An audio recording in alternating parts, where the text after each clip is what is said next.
Баршаңызға сәлем достар, менің каналыма қош келдіңіздер. Бүгінгі видеода қазақ тілінен сын есім тақырыбын ары қарай жалғастырамыз. Бұл бізде қазақ тілі 2 сынып 117 сабақ. Сабақты бастамас бұрын каналға тіркелуді ұмытпайық достар. Қане соңына дейін видеоны тамашалайық. 55-ші жаттығу.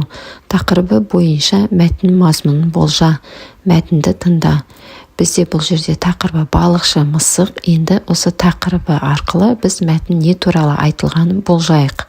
Балықшы мысық дегенде біз мысықтың балық аулағаны туралы, қалай аулағаны туралы жазылуы мүмкін, немесе мысық қандай балықтарды жақсы көреді деп болжауға болады. Енді ары қарай мәтінді тыңда дейді. Мен оқып берейін мәтінді, сендер тыңдаңдар балалар. Мысық өзенге балық аулауға барады. Қармағын суға салады. Оған шабақ түседі.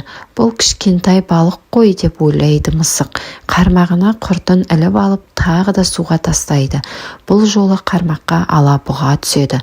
Алабұға да онша үлкен емес деп ойлайды. Қармағын 3-ші рет тастайды. Қармаққа үлкен шортан балық түседі. Ол мысықты суға сүйреп әкетеді. Мәтін мазмұны бойынша жоспар құр. Сол жоспар бойынша мазмұндама жаз. Жоспар: 1. Мысықтың балық аулауға баруы. 2. Аулаған балықтарының түрлері. 3. Балық мысықты суға сүйреуі. Ары қарай балалар жоспар бойынша мазмұндама жазамыз. 1. Бізде мысықтың балық аулауға баруы, яғни мысық өзенге балық аулауға барады, қармағын суға салады. 2. Жоспар бойынша аулаған балықтарының түрлері. Алдымен оған шабақ түседі, ол кішкентай ғой. Кішкентай деп қармағын тағы суға тастайды. 2 рет оған алабұға түседі. Мысық бұны да кішкентай дейді, тағы да қармағына құртын іліп суға тастайды. Бұл жолы шортан балық түседі. 3. Жоспар бойынша балық мысықты суға сүйреуі. Шортан балық мысықты суға сүйреп әкетеді. 56-ші жаттығу. Өлеңді қатесіз көшіріп жаз. Сын есімдерді тап. Қызыл балық, ақ балық көлде шоршып ойнайды. Сансыз балық, сақ балық бізді аңқау деп ойлайды. Бұл жерде сын есімдер: қызыл, ақ, сақ, аңқау. Яғни қандай балық? Қызыл балық. Қандай балық? Ақ балық. Қандай балық? Сақ балық бізді қандай деп ойлайды? Аңқау деп ойлайды. 57-ші жаттығу. Сын есімдерді тиісті зат есімдермен сәйкестендір. 1. Бізде жазық, дала болады.